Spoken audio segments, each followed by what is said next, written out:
El día de hoy continuaremos con las técnicas de modificación conductual. Hoy veremos una técnica que sirve para tratar fobias y se basa en el condicionamiento clásico. Así que si tienes algún miedo o alguna fobia, quédate porque esto será interesante.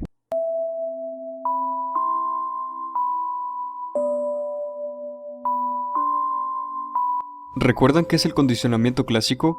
Vamos a repasar un poco. ¿Sabes quién es Iván Pavlov?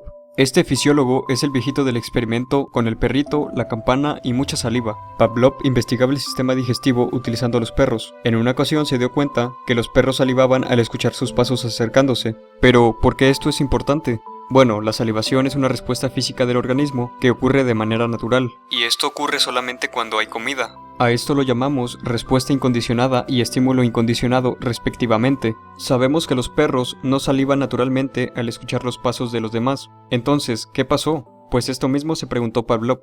Fue entonces que incursionó en la búsqueda de una respuesta, utilizando un metrónomo o en algunas otras versiones la campana, asociando su sonido con la comida del animal. Para ello, cada vez que la comida se presentaba y por ende salivaba el animal, sonaba la campana. Esto se hizo en repetidas ocasiones hasta que el simple sonido provocaba la salivación. El esquema del condicionamiento clásico entonces quedaría de la siguiente manera.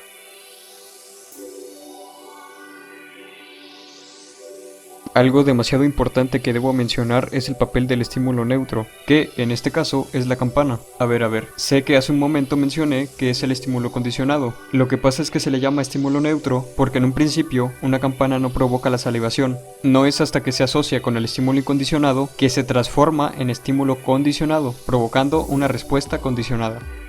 Seguramente se estarán preguntando, ¿esto qué tiene que ver con las fobias? ¿En qué me puede ayudar la saliva de un perro a superar mis fobias? Bueno, pues después del experimento de Pavlov, mucha gente creyó que era imposible aplicar los principios del condicionamiento clásico en humanos, algo totalmente falso y que Mary Cover Jones demostró completamente con un experimento que ya explicamos hace unos videos atrás. Prácticamente aplicó una desensibilización sistemática a un niño que tenía miedo a las ratas. Aquí un ejemplo de condicionamiento clásico de Mary Cover Jones. Jones demostró un método mediante el cual los temores de los niños podían desprenderse por medio del condicionamiento clásico. Su sujeto fue un niño de 3 años llamado Peter, quien al igual que Alberto tenía temor a las ratas blancas.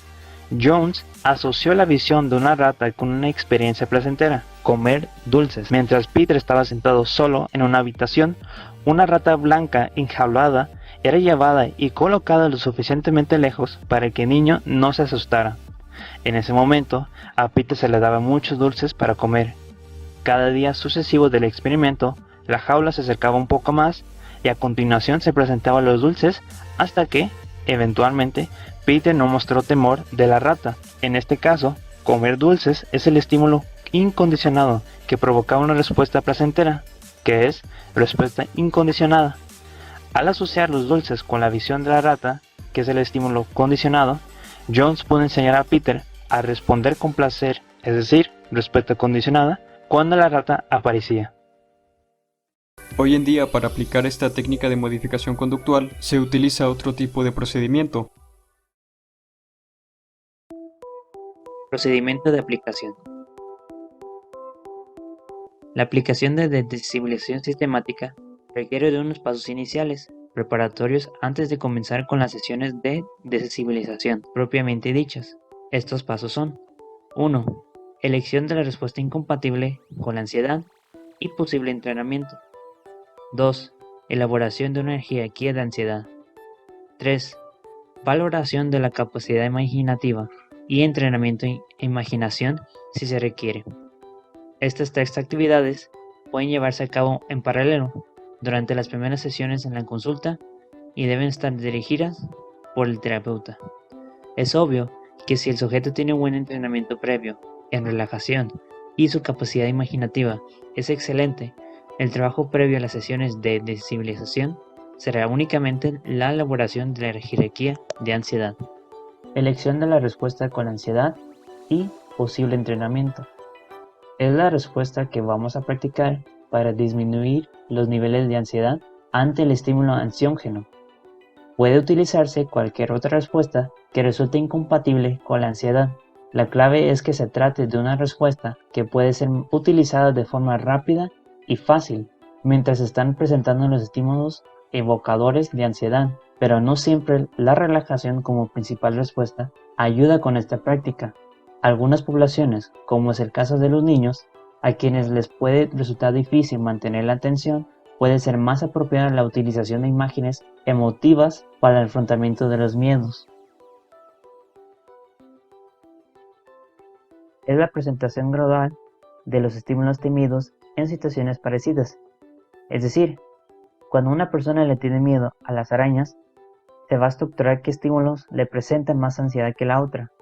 Si pensar en una araña le resulta menos temible que mirar un dibujo de una araña hecha por un niño, el pensar en una araña será el primer estímulo que se trabajará para la desensibilización sistemática. Esta jerarquía contempla desde los pasos más fáciles a los más difíciles. Para la degradación de la intensidad de los ítems, se utiliza una escala de ansiedad subjetiva de 0 a 100.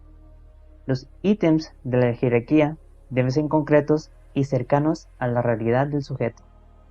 La construcción de una jerarquía lleva cierto tiempo, y no es frecuente que se complete en una única sesión. Los pacientes pueden encontrar difícil decidir si una situación les genera más o menos ansiedad que otra, y tampoco suelen estar familiarizados con la asignación de puntuaciones a las situaciones provocadoras de ansiedad.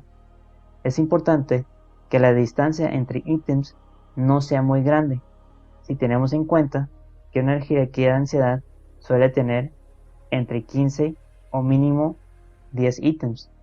Es importante tener en cuenta que aunque el terapeuta ayudará al paciente en la elaboración de la jerarquía y en proveer detalles que permiten una imaginación más vívida y real de cada situación, es el propio paciente quien debe establecer el orden y los detalles que resulten relevantes.